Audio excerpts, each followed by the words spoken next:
guys write your own stuff? Yes. Yeah, we that's one thing that well, Tim Miner is our producer, and he really He's a great guy. Yeah, he really encouraged us to do that, to write our own stuff, and just to, because it's always better when you're doing your own stuff. You know what I'm saying? Yeah. So.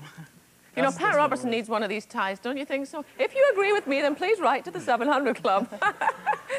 When you talk to kids in concerts, what kind of things do you talk about? Well, a lot of times what we'll do, because we were so young when we got into music and stuff like that, you know, we really encourage kids to get plugged in early when they're young, because once that stuff sets into you, man, it'll always stick with you, because it'll always stick with me and Teddy, and that's what we've known.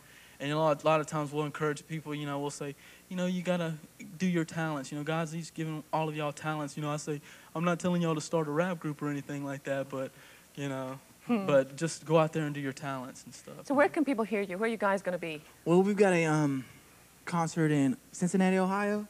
7th, the right? 7th. Opening up for DOC, another Christian rap group. And but before we go on, Sheila, I just want to we want to get you to kind of do something so you can move and groove and let God through. You know what I'm saying? Oh, so here yeah, we go, really? Right? Yeah. You got to do something with us now. Here we go. what are we gonna do, man? We're just gonna do something really. Come on, Sheila. Go Sheila, go Sheila, go Sheila, go Sheila, go Sheila, go Sheila, go Sheila, go Sheila, go Sheila. Here we go. Here we go. Come on. Watch your feet move. Here we go. Come on. Keep going there. Just move and groove and let God soothe, yeah. Come on, Sheila. Woo! You going on a young Messiah? Come on. Here we go. Come on, Sheila. God! This is not God's will for my life. Sheila's in the house. Sheila in the Oh, house. yeah, thank you so much. Well, if you hear these guys are going to be in your local area, then go see them, buy their CD, their tape. They're great, and I forgive you, even though you don't deserve it. Oh, this next guest we have coming up, you may be going to blink twice and do a double take when you see the man in our next story. He's a dead ringer for comedian Robin Williams, and he makes the most of it with a message that's changing lives all across America. I need to sit down. Here's what he does. Right now, from or more.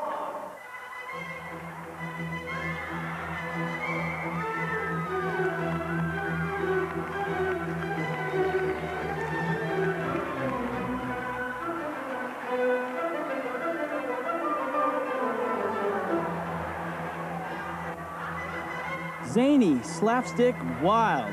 It comes naturally in the show seen by thousands of teenagers across the country. But don't adjust your TV set. This isn't Robin Williams. His name is Michael Lee Clayton. People often mistake him for Williams. In fact, when Michael went to a Robin Williams concert, he was mobbed by fans who thought he was Williams. Michael uses his resemblance to the comedian to reach teenagers in his anti-drug and alcohol show. Why do Quaaludes? They cost money. Just take a ball-peen hammer and hit yourself in the middle of the head. Same effect, makes English optional. And the girls, they do Quaaludes, they go in the bathroom, they're putting on a lipstick like this. Look all right?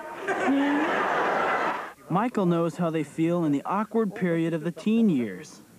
I never did feel like I belonged. A lot of young people are like that. That's what's called adolescence, you know? My gosh, you know, this is life and I gotta grow up and be a person? No, not me. Michael knows the struggles teenagers can go through with drugs and alcohol. His own insecurity as a child and his father's alcoholism combined to breed a dependence on alcohol and drugs. That was the only time I was happy. I'd get away and I'd stand at the bar, at the corner somewhere, and I'd drink. And anesthetize my brain. I didn't know that's what I was doing, but that's what alcohol does, and that would actually numb my brain. Alcohol ruined Michael's life. He lost almost everything he had, his business, his wife, he even lost his mind. I kept getting worse and worse, so they stuck me in the Harrisburg State Mental Hospital, which is not Happy Days Farm. It was not a fun place to be. It's hell on earth, because you cease to be a person when you're in the insane asylum. You cease to exist as a human. You are a subhuman. And all you want to do is get out of there. Which, that's what I wanted. Michael did get out and began to reason that there must be a God. His reasoning began a relationship with God that changed his life. God is the only logical answer for anyone with any kind of intellect. If man can't even make a fly, and if everything is made up of little molecules and little atoms so small we can't see, obviously we can't be in control, can we? Something has to be. And Michael found out Jesus was in control. If you search for the truth about that subject, you actually search for the truth. It all connects, and it all proves that Jesus was the truth. Jesus is my sanity, it's my life, my breath, my physical well-being, my mental well-being.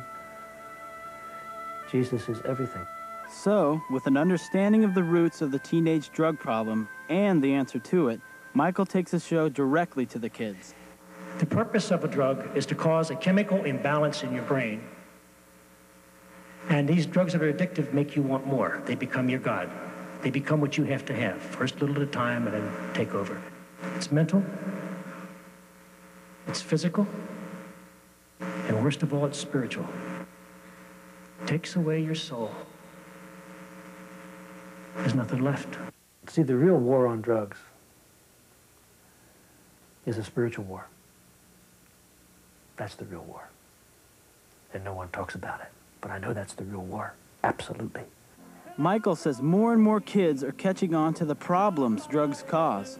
It's amazing the number of young people who do understand. They don't understand it in the spiritual context. I try to lay a little bit of that on them. But they understand what it'll do to them. Michael's show entertains and then presents the simple message that drugs and alcohol can be beaten when you have someone to lean on. Lean on me when you're not strong. Our job is to love God with all our heart. So simple. It makes it complicated. To love our heart, love our God with all our heart, with all our soul, with all our mind. And if we do that, we're going to have it all. It's so simple. And love one another. Love others as we would have love ourselves. Those are the two things that Jesus said, and that's the main crux of it all.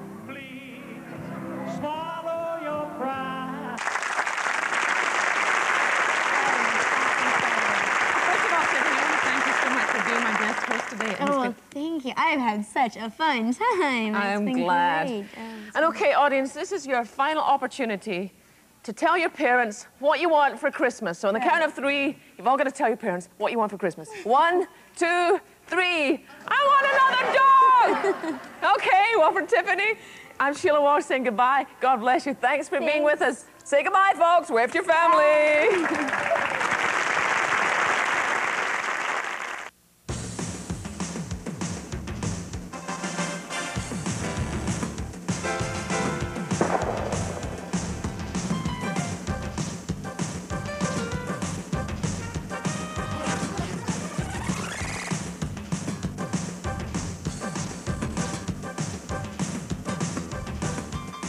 Keeping pace with the present,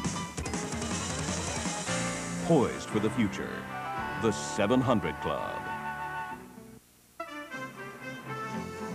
For more information, write the 700 Club, Virginia Beach, Virginia, 23463.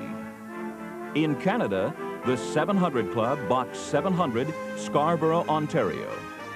To purchase a videotape copy of today's 700 Club, call 1-800-288-8087. Views expressed by 700 Club guests are not necessarily those of the Christian Broadcasting Network.